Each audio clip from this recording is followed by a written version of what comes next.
U.S. has more young people than most other developed countries. If you go to Japan right now, it's expected they could lose 20 million people net in the next 30 years. They have as many centenarians as they have births. They have more 80-year-olds than they have 10-year-olds. And my good friend Ralph provided me with this statistic. This is not intended to be humorous. There are more diapers sold to older people in Japan than to babies. That's how unbalanced their population is, and it's a very dangerous situation to be in if you would like to grow rapidly over time.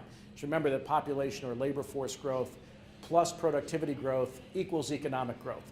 So if you don't have a population growing at a rapid clip and you don't get productivity growing, you cannot grow at a pace that would allow your economy to expand reasonably, and also, in the world that we inhabit right now, absorb the indebtedness that we have in most major developed nations.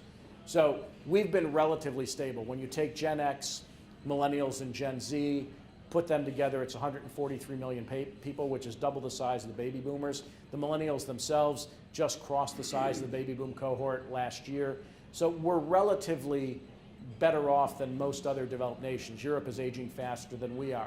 Having said that, the birth rate in the United States has fallen to a 30-year low. Family formation rates are lower than they've been in quite some time.